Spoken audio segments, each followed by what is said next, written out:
Hey guys, welcome to the review show. My name's Austin. The Boy and the Heron is the latest film from Hayamisaki. Maito, a young 12-year-old boy, struggles to settle in a new town after his mother's death. However, when a talking heron informs Maito that his mother is still alive, he enters an abandoned tower in search of which will take him to another world. I don't usually see films like this, mostly because I have fucking trouble trying to say the names of the actors or directors, because I guarantee I can't see the time slip on this video right now, but I guarantee trying to say the director's name took me fucking like 5 minutes or so. Like that's gonna be like a whole entire video itself, or a short. So I went and saw the dub version of The Boy and the Heron, and a lot of people that are huge anime fans probably think that's a sin to see the dub version. You gotta see the original version. Well, from my understanding before seeing this movie is that the guy, the director, which I'm not going to try to say his name again because we're just going to be here all fucking night if I try to say his name. I got it that one time. I'm not going to remember how to say it after that.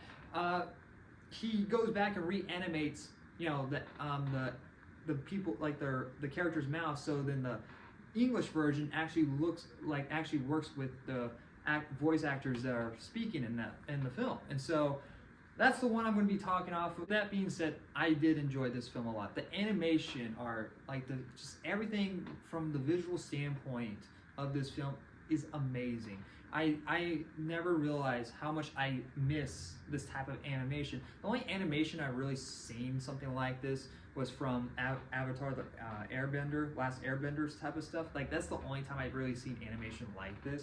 That's the only show, sort of anime-ish, that I really watched, and it was really cool to see that animation again, and it just works really well. They have so much fun with this animation. It brings so much light to the screen that it just looks beautiful visually, and the characters themselves are very intriguing. Maito, who has lost his mother, you see him in a dark path, and you go on this journey, and it's like this world that he goes into is so interesting and so cool that I wanted to know more about it. And it's very weird and sort of like quirky in some forms, especially when you have this heron coming around, like talking and being very creepy, which I thought was William Dafoe.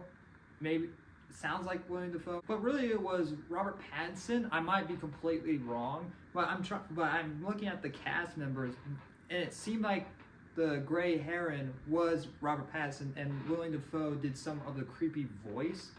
And I honestly have no idea. And this was Robert Pattinson's first anime film, or any animation film, and he did so good I couldn't even tell which character he was, and especially William Dafoe, because I think they're playing the same characters, but they go back and forth on the certain voices on how the character is, because the character sort of has is a two-faced type of character, you could say. Overall, the voice acting was really good. The voice, Christian Bale as the dad was really good. Dave Bautista was really good in the film as this like bird king. He was really funny, and you can tell that was Dave Bautista, especially how built this bird was. Very funny. And Florence Pugh as well. Florence Pugh, however you say her name. I'm messing up with names, and especially her name.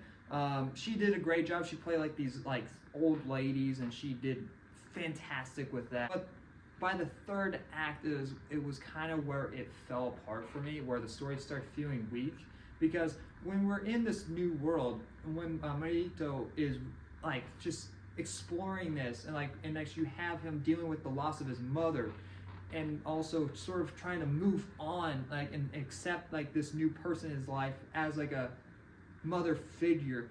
And it's just kind of turned into like a hand wave where he just starts accepting things, and it's never really addressed or anything, especially when you have people being angry and like that hates a certain person. It's like, and like they like him by the end. It's like, wait, hold on, wait, hold on, you stepped over a couple of steps, all right? You jumped over a couple of things. It kind of feels a little rushed by the end. It kind of makes the story feel weak. You don't really learn that much about this world. Is it death? Is it real? Is it not real? Like, what is it really? And it dives into that it is possible real, because somebody wants to have somebody take over for them, and because they can't live on that much longer in this world, so like it just turns into that's like a subplot for like last 5 seconds brought up in the film, and it's just like dropped literally 10 seconds later, and it's like, well, okay, why did we spend a little bit by the end of the film about the subplot that didn't really have that big of an impact at all? If you guys enjoyed this director's previous films and the studio's films, you guys are going to really enjoy this film. But there's not going to be, I don't think there's going to be enough incitement to be like, oh man, I want to go back and see that again. Especially for new people that are getting into this type of style. I'm gonna give The Boy and the Heron a B-. I did like it a lot. The animation was great, and those first 2 acts did get me invested into the story in this new world. But by the 3rd act, it's like a lot of stuff was just like left up in the air, or not really fulfilled, or not. And we don't really go deep into any of like this world or any of the characters besides what is brought up. And it's like it's brought up, and it's just like, all right, it's all handled, it's all good. Don't worry about it. They're happy now. And so it's not like that is a terrible thing. It just felt like I was really invested, and she didn't really do that much to fill my fulfillment by the end. It didn't feel that much satisfying. It just felt very messy by the end. Thank you guys for watching. Like always, I'll see you guys in the next review. Bye guys.